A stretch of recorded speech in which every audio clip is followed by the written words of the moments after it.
Hello दोस्तों, last mile approach के इस यूट्यूब हिंदी चैनल पर आपका स्वागत है। आइए देखते हैं top 5 static and dynamic MCQ series जो कि यूपीएससी स्टेट पीएससी 2023 के लिए बहुत ही महत्वपूर्ण है। पहला प्रश्न, लोकसभा के अध्यक्ष को किसके द्वारा हटाया जा सकता है? ऑप्शन ए साधारण बहुमत और सिंपल मेजॉरिटी, ऑप्शन बी प्रभावी बहुमत और इफेक्टिव मेजॉरिटी, ऑप्शन सी विशेष बहुमत और स्पेशल मेजॉरिटी, ऑप्शन डी पूर्ण बहुमत और एब्सोल्यूट मेजॉरिटी। यहाँ पर ऑप्शन बी प्रभावी बहुमत या इफेक्टिव मेजॉरिटी के थ्रू जो है speaker of the Lok Sabha can be removed. So option B हमारा बिल्कुल सही है। इफेक्टिव मेजॉरिटी के द्वारा जो है लोकसभा के अध्यक्ष या उपाध्यक्ष को हटाया जा सकता है।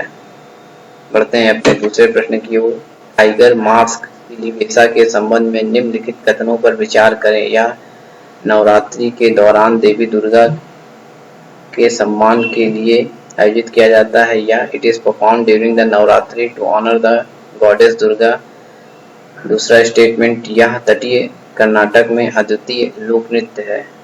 It is a folk dance unique in coastal Karnataka. यहाँ पर स्टेटमेंट फर्स्ट और स्टेटमेंट सेकेंड दोनों ही पीलीभीषा के संबंध में बिल्कुल सही है, इसलिए ऑप्शन बी दोनों ही बिल्कुल सही है। बढ़ते हैं अपने अगले प्रश्न की ओर। सही विकल्प का मिलान करें। एक तरफ रिफाइनरी दी हुई है, दूसरी तरफ राज्य दिए हुए हैं। बोगाई गांव रिफाइनरी असम में स्थित है, जी हाँ बिल्कुल सही मिलाया गया है। दूसरा टाटीपका रिफाइनरी आंध्र प्रदेश में स्थित है, जी हाँ यह भी बिल्कुल सही मिलाया गया है, इसलिए ऑप्शन बी दोनों ही बिल्कुल सही हैं, इसलिए option B both is correct. बढ़ते हैं अपने अगले प्रश्न की ओर।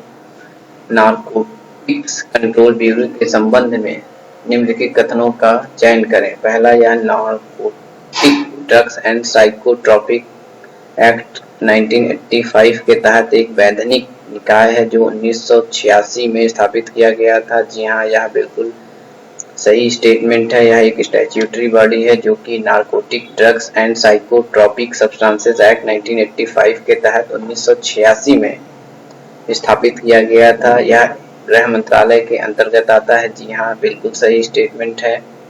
यह मिनिस्ट्री ऑफ होम अफेयर्स के अंतर्गत आता है, इसलिए ऑप्शन बी दोनों ही बिल्कुल सही स्टेटमेंट है, इसलिए हमारा ऑप्शन बी सही होगा। बढ़ते हैं अपने अगले प्रश्न की ओर। किस मंत्रालय ने 1958 में राष्ट्रीय उत्पादकता परिषद की स्थापना की?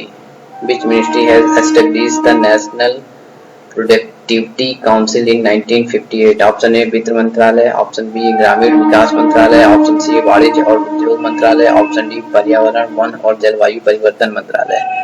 और इसका सही विकल्प है option C ministry of commerce and industry या वाणिज्य और उद्योग मंत्रालय ने नेशनल प्रोडक्टिविटी काउंसिल 1958 में एस्टेब्लिश की थी। Thanks to all viewers and subscriber of our last mile approach YouTube channel. Please like, share, subscribe and support our initiative.